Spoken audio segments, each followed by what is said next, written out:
Before detectives look at suspects, before they analyze motive, before they search forests, they look at the room.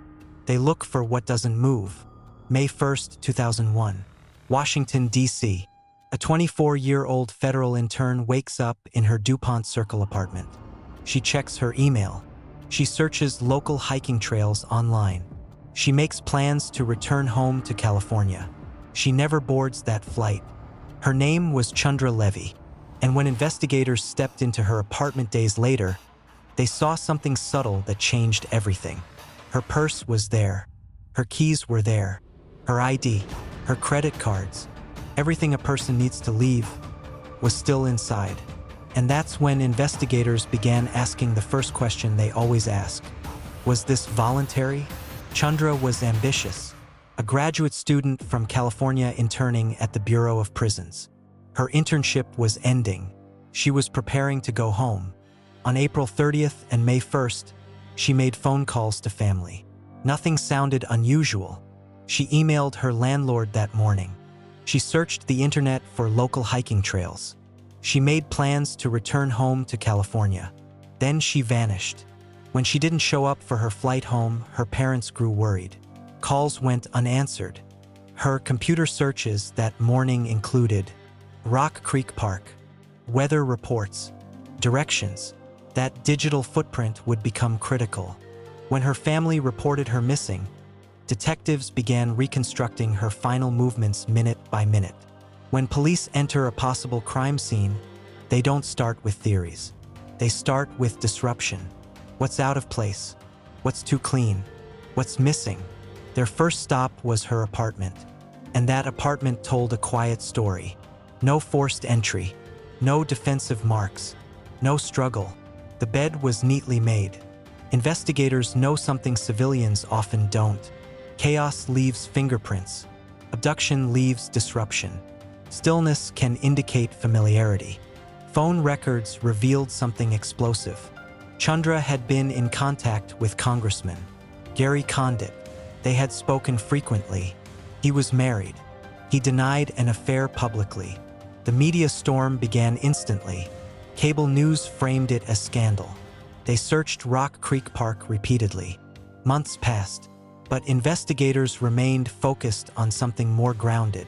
Timeline. Condit's timeline had no confirmed physical link to her disappearance day. There was no forensic evidence connecting him to a crime scene. No blood, no fibers, no surveillance. Still, public suspicion was intense. For investigators, suspicion is not proof. They needed physical indicators. In any missing person case, investigators assess 4 pillars. 1. Voluntary disappearance indicators. 2. Financial activity. 3. Digital behavior. 4. Geographic probability. Chandra's bank accounts? Untouched. Phone? Silent. Credit cards? No usage. That narrows probability dramatically. Then came geographic profiling. Rock Creek Park, a massive urban park in Washington, D.C. Large, wooded, secluded in places. But here's what mattered. There had been previous assaults in that park. Detectives revisited reports of attempted attacks on joggers. One name surfaced repeatedly, Ingmar Gondik. He had a history of attacking women in that exact park during that same time frame. That connection would not fully form until years later. As cable networks amplified the Condit narrative, investigative focus risked narrowing too soon. This is something experienced detectives guard against. Tunnel vision. Political scandal dominated headlines. Meanwhile, the park search continued. Search dogs, volunteers, helicopters. Months passed.